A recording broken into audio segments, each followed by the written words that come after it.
Okay, we're here with quarterback Fernando Mendoza. If you have a question for Fernando, let me know in the chat and we'll call upon you. We'll get started with Jake Curtis from Cal Sports Report. Go ahead, Jake. Yeah, Fernando, you performed well at home in your first one. How do you feel about going on the road at Utah now? First of all, hello, Mr. Curtis. I think it's a great opportunity. Like I told the office of coaches when they gave me the nod, I wouldn't have wanted it any other way. I wanted to be thrown into the fire playing two ranked opponents as my first two starts. So I am really excited to play at the Utah crowd. I have my godfather who is from Utah, so he's visiting me, so I'm really excited for that. And I've heard Utah is an electric atmosphere from the other players that play there in previous years, so I'm really looking forward to it.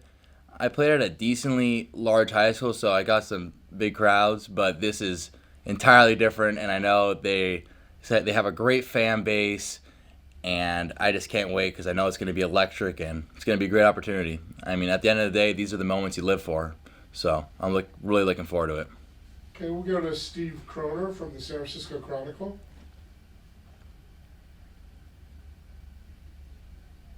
Fernando, good afternoon. Good afternoon. How much has your life changed in the last 4 to 5 days? The typical answer would be a lot. However, to be quite honest, it hasn't changed that much. As throughout the previous games, our first 5 games, I had the same process of getting ready and throughout the week kind of mapping out when I'm going to watch the team's tape and kind of how I'm going to prepare for each team. So it's been quite consistent, and I've really, in a sense, been proud of the consistent method and consistent system that I've used, whether it's watching film with Coach Spav, going over the run schemes with Coach Blesh, or going over the pass schemes with Coach Plow, or talking about the receiver and the route technique with Coach Toller, or anything with the running backs with Coach AT. It's really just been the same throughout all weeks. However, this week, especially with Utah, and last week when I was named the starter against Oregon State, it got ramped up a little bit. However, at the end of the day, I just aim to be the same guy to my teammates and on the field as I was week 1 to now week 6 or 7. I can follow up on that a bit. Yeah. And congrats on being the Scholar Athlete of the Week. Thank you. When you've walked through campus the past 3 days or been in classes, have any of your non-football fellow students treated you any differently? I wouldn't say any differently. I think the beautiful thing about Cal and about Berkeley is how everyone is so invested in the academics. I'm very invested in academics myself, and so just throughout the campus, I got a couple of my friends who I was friends with before that are not athletes say congratulations and talk to them a little bit more. However, there hasn't really been any, as you described it, fanfare throughout campus. So I mean, at the end of the day, that stuff, it's cool, but it doesn't really matter, and it hasn't occurred to me. So I'm just looking forward to, each week improving, because at the end of the day, that stuff goes and comes as quickly as you have one good week and one bad week. So I'm looking to stay and play consistently good football. Good luck. Thank you. We'll go to Thomas Dunn from Brantford, California. Good afternoon, Fernando. Coach Spav was in here yesterday and had some really high praise for you. He was saying that in your preparation throughout all of last week, you were being compared to, it was Davis Webb-esque. When you hear that phrase, how does it make you feel being compared to an NFL guy in some respects? I mean, Davis Webb is a really, really, really high bar, as he went straight from a player to the quarterback coach of the Denver Broncos, which is just mind-blowing for myself. However, whenever Coach Spav details any of the stories about Davis Webb, it truly amazes me, and that's one of the guys that I try to idolize. 2 of his former quarterbacks I try to idolize is Will Greer, that he talks about a lot, and Davis Webb, especially being here at Cal and having a similar play style. So any tips and nuggets that I can get from Coach Spav about those 2 guys, I always take into consideration. However, me and Coach Spav, we've been preparing like no other these past 2 weeks and before then. So Coach Spav has always done a great job of, we always meet, bringing me in, kind of going over practice, going over the game plan, anything in the game plan that I have a discrepancy with or vice versa. So me and him have a really good relationship, and we're really tight, especially in the football IQ world of things, and where we're able to have really deliberate and and really detailed conversations about the plays. So Coach Babb has been great and a major part of my development here. So one day I'm looking to be like Davis Webb and Will Greer. Thank you. All right, we'll go to Jake Curtis. Fernando, 4,600 feet is the elevation of the Utah Stadium. Have you ever played a game at elevation? And if so, how's that worked out for you? So I have not gotten a snap in high elevation such as that. Last year we traveled to Colorado, so I was able to warm up in that elevation and essentially work out in that elevation prior to the game, and then I did a little workout after the game. However, I haven't played an entire game yet.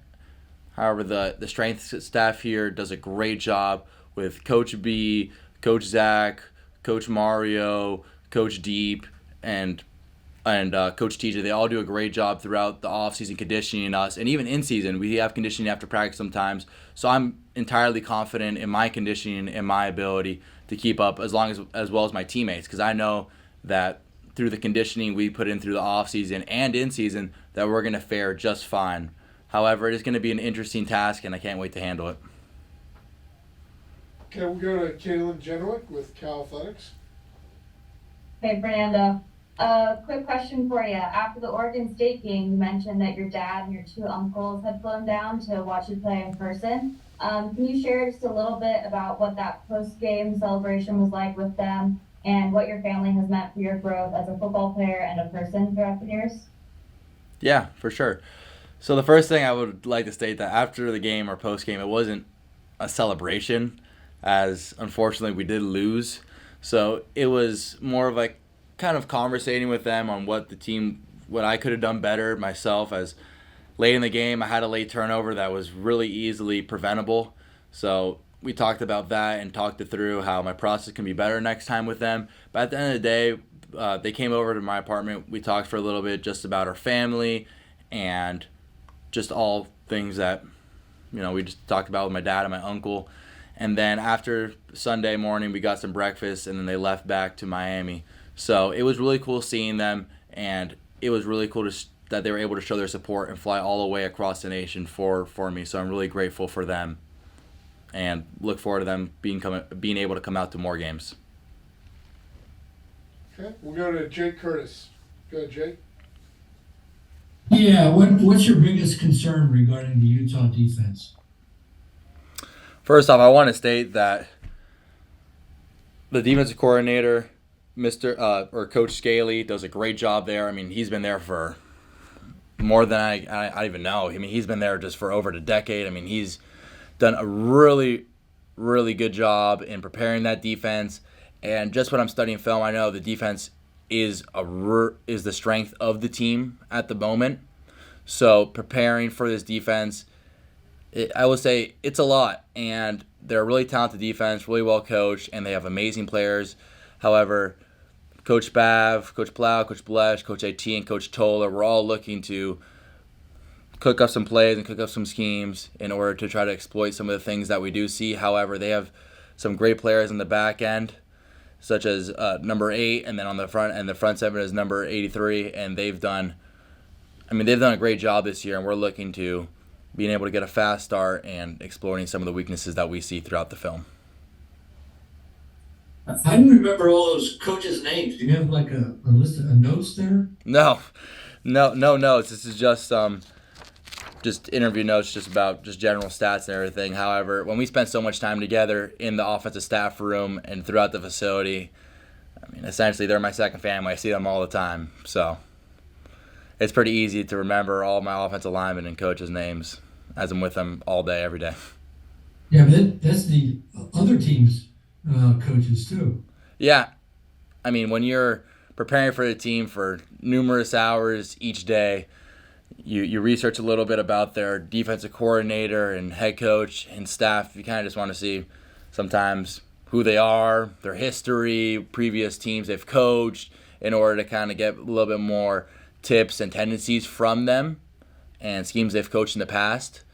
So last week with their head coach and defensive coordinator. We did a little bit of researching there, and then this week, especially with defensive coordinator Coach Scaly, and head coach Coach Whittingham, done a little bit of research on them, and yeah. Okay, we'll go to Maria Koladova with Rivals. Hi, Fernando. It seemed like, your teammates were really rallying around you on Saturday, and that's something that Coach Stott was saying yesterday too, that they kind of love you and they give them energy, and it seems like they give you energy. So kind of how's that been for you after Saturday? It's been great. The office this week has really been energized, and we've really been emphasizing just all of our key points that we aim to fix after the loss against Oregon State. However, those teammates, they're my brothers, so it's always great going out there, communicating with them, being energized with them, running the game on tempo, and at the end of the day, playing the game. At the end of the day, I find football really, really fun. It is a game at the end of the day, although I take it very seriously, and it's just always fun playing with those guys, as they're all just great characters on and off the field. So I can't say enough about my teammates and how they energize me. So it's kind of a two-sided wheel right there. Okay, we'll go to Steve Kroner, and we do have a couple other interviews we got to get Fernando to, so we'll probably make this the last question. Go ahead, Steve. Yeah, Fernando, you mentioned Davis Webb and Will Greer as guys to whom you look up to. I take it right now, if not before you came here, you're aware of the history of the Cal quarterback. I mean, beyond Davis Webb, you're talking Jared Goff and Aaron Rodgers and Steve Bartkowski. I mean, I'm old enough to have seen a lot of these guys. You haven't. Has the Cal quarterback history influenced anything about your decision to come to Cal, or how you've handled the quarterback job since you've been here? The history of Cal quarterbacks has been really rich, and that's a thing that I've always appreciated about Cal. We have a sign up in the facility that Cal has the most starting quarterbacks that have started in a Super Bowl. So that's an amazing stat, and that just shows you how Cal quarterbacks are not only great in college, however, they're really successful in the NFL, and they win in the NFL as well. So that was a really big influencing factor. As I stated before, Cal, they took a chance on me. I wasn't very highly recruited, and it was essentially my only FBS offer. So I was really grateful for that, and it just made it, even if there was other offers and other interests on the table, I would have chose Cal just because of their amazing academics, amazing quarterback history. So seeing those guys, and especially the guys like you said, Davis Webb, that don't get enough of a spotlight, especially under the insane spotlight of Aaron Rodgers and Jared Goff and all those other really, really successful quarterbacks. It's really exciting to see how I can become one of those one day. Good luck. Thank you. Okay, you guys, thanks. That'll wrap us up for today. We'll be in touch with you guys shortly.